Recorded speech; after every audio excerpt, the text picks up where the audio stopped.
Good morning and welcome to the Gold, Goats, and Guns Market Report for Sunday, May 26th, 2019. My name is Tom Luongo. We've got a lot to talk about, and there's so much to talk about. I had to stop talking about the stuff, or at least what I prepped up this morning, to stop talking about the stuff that I have been talking about at length. I could just, I could have kind of mailed this one in this morning and said, hey, let's talk about the European elections because, well, we're going to get results later this afternoon. But I decided to, let's start looking ahead a little bit and get away from it. I want to thank all the new people who have subscribed this week. I don't normally, do shout outs to all of you. But wanted to just remind everybody that we've had a few new people sign up in the last few days, either raising their pledge from one tier to the next, or just showing up, and I really appreciate all of that. So it's important that we that we continue to try and build a wider community here, while I try to branch out and find other people to talk to and talk about. So let's get down to business. So I want to talk about RussiaGate. I was watching the Duran last night before I went to bed. I was watching Alex and Alex on the Duran, and they were going over. I haven't really been following the ins and outs of RussiaGate for months because, to me, I don't think I'm going to learn anything new by following it, because I already know that I already knew it was a bunch of crap 2 years ago, and once it became very obvious that all the dots had been connected between Fusion GPS and Christopher Steele and MI6 and everything else, it's just very obvious how this all played out. But Alex and Alex had a great video yesterday. I think I'll put up the link in the article stub in support of this. I think it's worth watching just to kind of review all the ins and outs, because they go over where they're who's likely to get hit by this and what the blowback is. I've been saying kind of obliquely in previous market reports and some of my writing that now that he's been exonerated, now that Trump has beaten Brennan, Rice, Obama, Clinton, the MI6 and the rest of them, and he did so via Mueller via getting William Barr appointed as Attorney General, who then shut the whole thing down. And again, I talked about the article from Human Events. I can't remember the guy's name, Will, whatever his name, that went over the timeline. Will Chamberlain went over the timeline on this last month. And from that point forward, I've been convinced now that Trump was going to use that, he was going to strike back, and that Donald Trump is a very venal and vindictive man. He's a very he's a very narcissistic man, and he feels slighted by all of this, and rightly so. Don't get me wrong. I don't think he's wrong in wanting to go after and get revenge on the people that did this. But at the same time, it's sometimes that impetuousness and that limbic state that he exists in works to our advantage, and other times it works to our disadvantage. We have to remind ourselves, no matter how frustrated we are with him, that sometimes it's going to work to our advantage. And I think it will here, because he's not going to let this go. He's going to be like a dog with a bone about getting some of these people, because in some ways I almost think that it's, it's a campaign promise. It's a drain the swamp. It's a personal slight. It ticks all the boxes of why Trump would not let this go, and he's empowered Barr in many ways, and to start the process of truly outing these people. And somebody, I think it was Stephen Burnage, one of our new patrons and a regular commenter on YouTube, and also emails me behind the scenes, and we have a really good relationship, and I appreciate Stephen's insight. Said that that. Don't you find it interesting that there's the timing between Trump showing up for the 75th anniversary of D-Day and Theresa May stepping down the next day, while all of this is going on with now Trump is going to show up in the UK, knowing full well that MI6 and GCHQ and MI5, they're all implicated in all of this, because it was their job, as Alex and Alex were saying last night on their podcast, that it was their job to legitimize the Steele dossier. to then hand it off, who Brennan was was part of the architect of all of this. And it was their job to legitimize it, to then hand it off to Brennan and Clapper and the rest of them and Comey and get FISA warrants and start the process. And they're all caught, every one of them. And I know that Trump is going to probably walk into London and start, and he's going to bust some heads. And he's going to be rude about it. And it's going to work to our advantage. It's going to work to Nigel Farage's advantage. It's going to work to a lot of people's advantage for him to go on this warpath, on this rampage. I absolutely, applaud him doing this. This is what we elected him to do. This is some of the stuff that I wanted him to do. I just don't want him, starting a war with Iran or, countenancing the execution of Julian Assange. These are things that, and I've always said that, that Trump was always going to be, equal parts good and bad. Well, guess what? Here we are.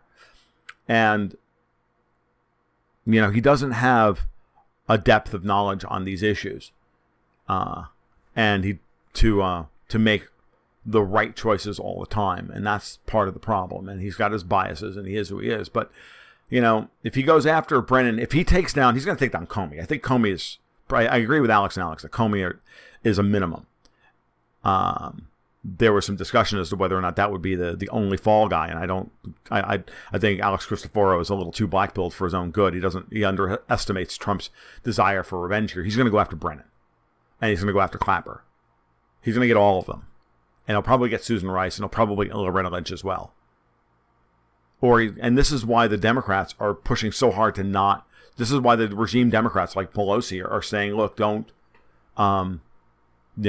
Let's not go for impeachment. Let's not do this, because that meeting from earlier in the week, between her and Schumer, where they came out and said, "You would not believe what happened in this meeting at the White House. What goes on in these meetings at the White House?" That was Pelosi visibly shaken. This woman is not visibly shaken by anything.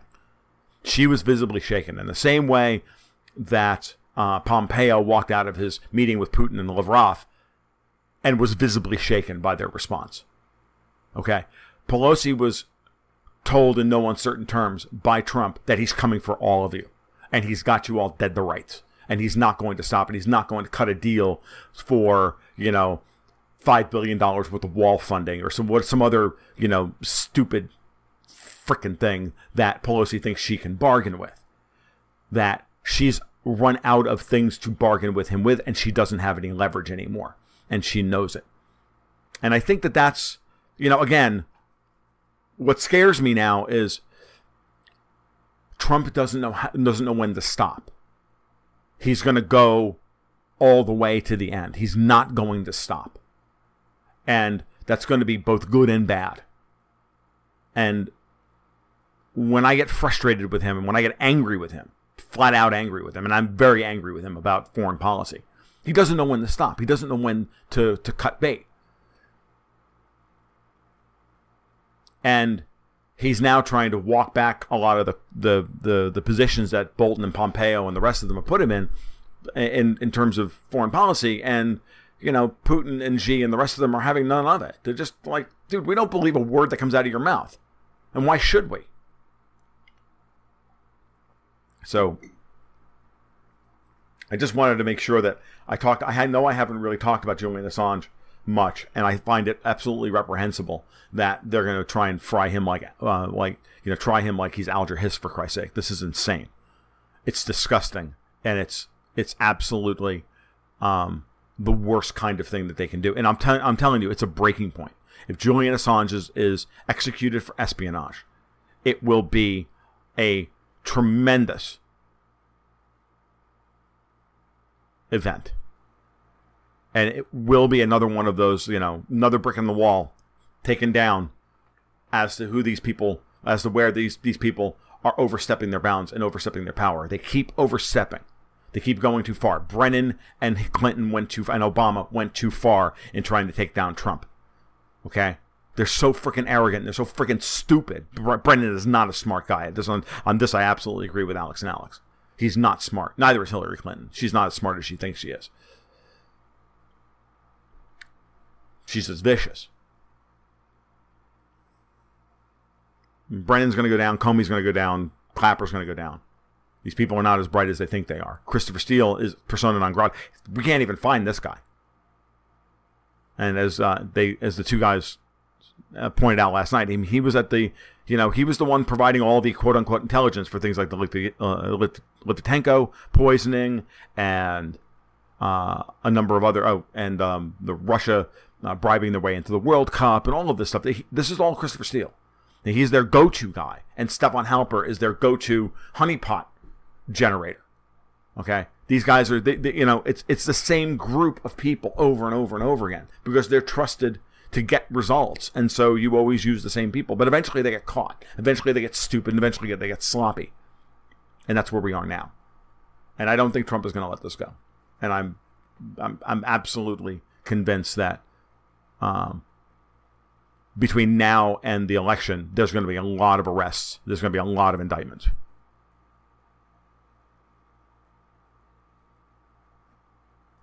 Let's get you to the charts. Let's get you out of here. All right, let's talk about gold. Now, I've been saying we've been following this for a while now, right? We've been following this last 6 weeks in the gold market has been kind of boring, right? We had the breakdown, and then we had these like back-to-back engulfing bars. Not back-to-back, but this engulfing bar here, which is a reversal, and then this engulfing bar here that was a reversal. Technically a reversal, closing above this top of this point. Not that this was a reversal signal because this is a downtrend, but this isn't, right? Because this is now just consolidation. But this is just a failed breakout to the upside. So we have this situation in gold that now that it's 6 weeks old, now this is a consolidation pattern, between 1,300 or so and 1,265.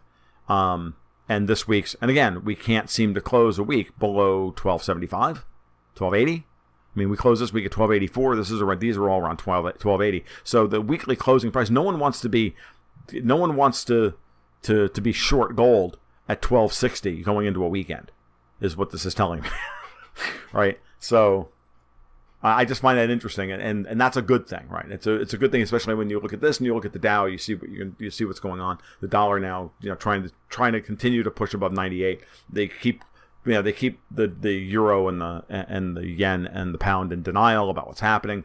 No one wants the dollar to break out, and they're pulling out every stop imaginable and every headline imaginable to keep the dollar from breaking higher. It is what it is. But we've got about 2-to-1 pot odds that will break the previous high this week. But I didn't run the numbers to see what to break above, say this high would be. But I would imagine, just looking at it, that's probably around a coin flip.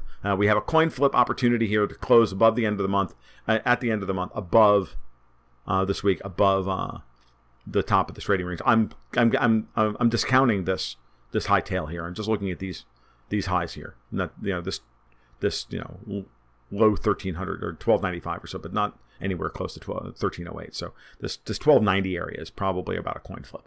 Maybe biased a little higher, maybe 65.35 or 60.40. So there's a good distinct possibility we can get a very strong monthly close here.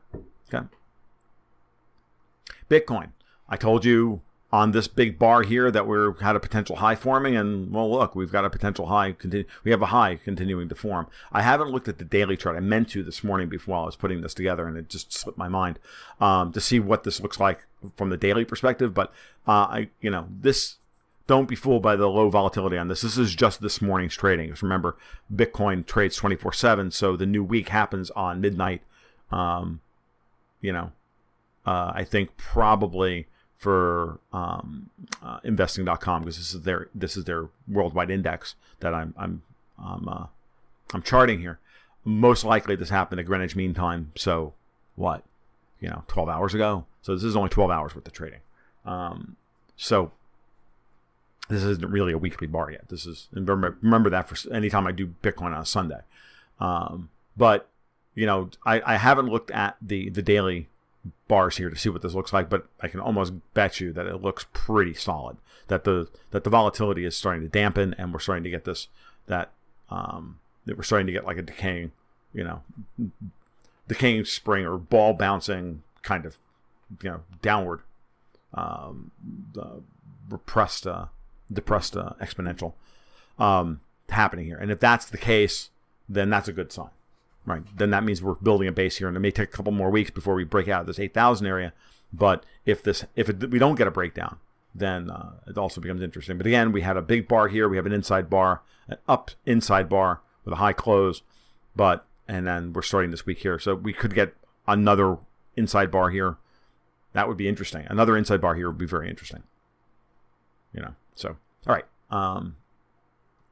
So Bitcoin, again, interesting. And I'm going to have a lot to discuss about crypto in this month's upcoming newsletter, by the way. I'm going to be adding a token to the portfolio, and I'm also going to have a more generalized discussion about gold and Bitcoin and their relationships and all of that stuff now that I've had a chance to really think about the scarcity ratio and all of that stuff. And so as a preview for those of you who are newsletter subscribers and for those of you who are not, this month's issue is going to be dominated by crypto. If that's not interesting to you, well, don't sign up this month.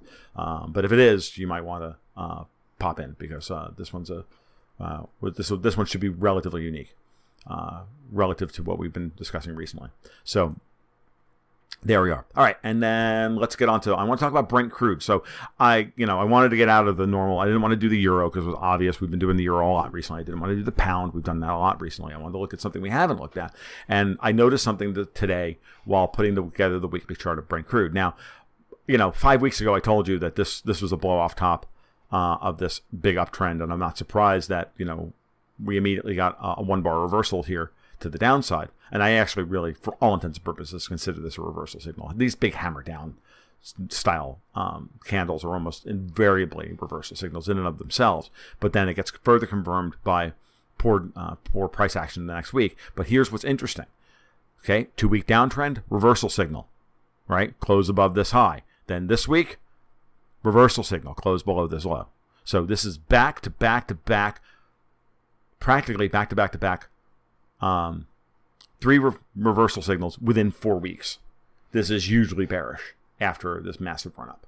This is because it's all down to the downside. No new highs are being, every time we get above $74, Brent's getting crushed, and every time we do so, we're hitting lower lows. So this is a very bad formation, and this week's price action is incredibly bad. Okay, just wanted to. So, I had an article in FIR, I think it was last month or the month before, for Newsmax, and I laid out my bear case for oil, and I think we're here now, and it has nothing to do with what Trump is saying. It has everything to do with the fact that Trump is crushing global trade, and now economic data is beginning to roll over all the way around the world. So, and with a rising dollar, the oil price is going to be under pressure in terms of dollars. So if oil is under pressure, that probably means that gold is not going anywhere for a little while either. This is beginning to remind me in some ways of like 2008, right? We had a big top in gold after a big rally, and then then it was to 1033, and then we had a major event, and then gold traded sideways throughout most of the summer. We might even get a small short-term rally here back above 1300, but then there may be a bigger collapse coming into the fall and same thing with oil, if there's a global liquidity crisis. Also, copper's getting crushed. The copper chart looks terrible. Copper's given up over, I think, 15 or 18% in the last, and I think I had a note about that in my article from Money and Markets over during the week. Copper backed off to $3 and I was trading in the 260s, and that was only 3 weeks ago. That's a big deal. Okay, that's Dr. Copper is telling us, and now oil is telling us, and now gold is telling us, and now the Dow is telling us we're not going anywhere. So, the gap's been filled. This is the weekly chart. The gap's been filled. We've got this big kind of sloppy consolidation area. We had a bounce off of resistance and then an inside bar. Is that a reversal setup? I don't think so, but it certainly is interesting that for this week, we have very low probabilities of anything happening because of the breadth of this bar, because this was still a very volatile week. And so we don't have a lot of, we don't have high probabilities of breaking either the previous high or the previous low. So we could see further. We could. I'm not saying we will, given that right now 300-point days on the Dow are becoming de rigueur. But, going back 5 years, they're not. Going back 18 months, they are. And so, salt these numbers here to taste. But volatility relative to all this back here is is tightening up because the market's unconvinced about taking it to 28,000, but it's also unconvinced about taking it to 23,000, and so we're starting to see tightening volatility. And these numbers are starting to tighten up as well. Just a little bit, not a lot though. These numbers back here are so enormous that they're beginning to dominate the data set, right? The last 254, because this is a 254 week. These numbers are based on a 254 week running average, right? So, low volatility weeks are dropping out of the set. New higher volatility are dropping in. So, these bars here are becoming more important as far as the data set's concerned. So these numbers may not change very much going forward. All right. So that's what I've got for today. That did not mean to go forward with that. So we'll back up. That's what I have for you today. If you have any other questions, if you have comments, I know that there's been a request to do some stuff to talk about real estate.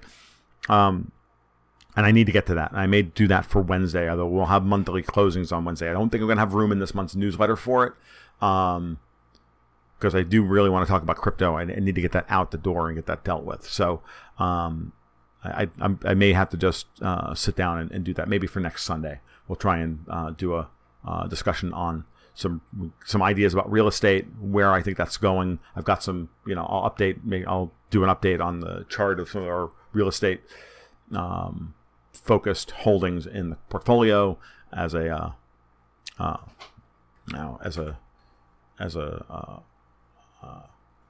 we'll do that, but I'm not sure. Just understand that I still have a ridiculous amount on my mind. For those of you who are interested, for those of you who are wondering, I haven't been feeling very well. I am feeling a lot better. Finally, I think I finally kicked the thing that was sapping all my energy and my concentration. So hopefully I'll be a little bit more focused and a little less down in the mouth. But I am feeling better. Thank you very much for all the well wishes and everything. I do appreciate that. So you guys have a great afternoon. Enjoy your Sunday. Enjoy your day off tomorrow for Memorial Day. We'll talk soon. Keep your stick on the ice.